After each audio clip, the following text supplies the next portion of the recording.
都说穷死不拉卷，饿死不拉管，今天我拉卷。24号早上的6点20分，我现在在赣州龙湾服务区。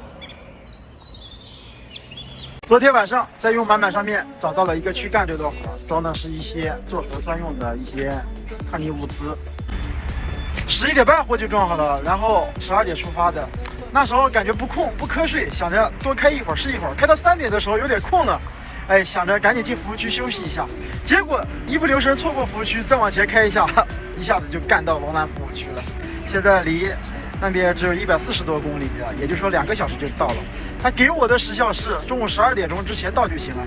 这样一搞，我9点钟就能到。本来想着昨天晚上一口气就到了，但是想着到了万一别人不卸货，到时候还把自己搞得那么累，所以就在服务区睡了2个小时，洗个头能精神精神。虽然我在服务区，但是我不能进去，为什么？我的核酸好几天没有做了，我害怕别人拦我，所以车上刚好有水，简单洗一下，出发。听过苦涩的沙，闻过天真的野花，看过古惑仔的娃娃了已经当爹了。恼人的秋风是黏黏的瓜，这睁眼闭眼转眼就奔40了。曾经追过了繁花的嫁给老王了。从赣州东下高速了，但是赶紧做一个核酸，不然下去还要找医院，这做就麻烦了。没有这个东西装货接单很不方便。核酸做好了，这样的话就不用下去找地方了。我装的货是1装2卸，第一家是医院，他要9点钟上班，所以去早了没用，现在去刚刚好。第一家卸去人民医院，就卸白色的60箱，卸完去第二家，第二家离这里就1、2公里，还是比较近的。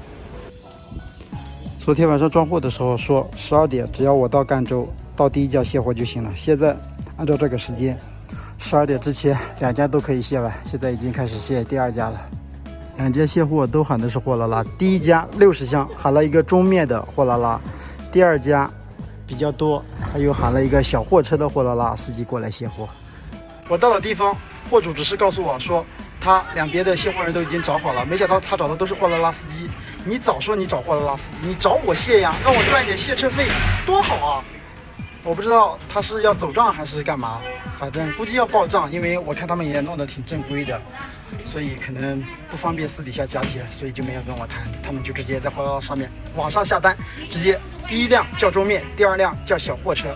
哎，师傅啊，这个卸车费就这样走了。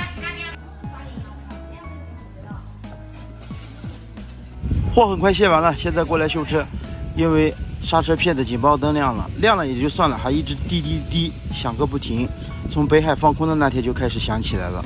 我就说前面的刹车盘刚刚换的，不可能说刹车盘磨损到警戒线了，原来是这个线断掉了。现在就直接把它剪掉不用了，然后直接把这2个线一包搞定，现在就不报警了。上次倒车的时候把车灯撞下来了，一直拿绳子绑着。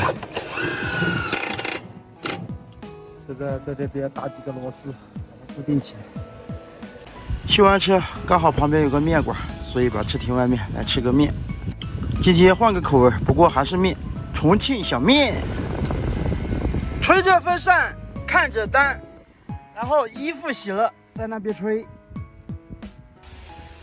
衣服都晒干了，但是还是没有接到单，我也是服了。下午的4点50，在张工这边接到了今天货拉第一单装电缆。因为时间不早了，大单小单都得干。这一单是去雨都的，因为我老婆也是雨都的，所以说还是算比较亲切的。这一单的话将近300块钱，如果这一单再不干，我怕今天要趴窝了。这边多因素订单也不少，我挑来挑去选了一个不是多因素的把它接了。赶紧开张吧，反正是在练号，无所谓了，不一定非要干个700块钱的大单。都说穷死不拉卷，饿死不拉管，今天我拉卷。走一点。装的也比较满，一般也不会滚动，问题不大。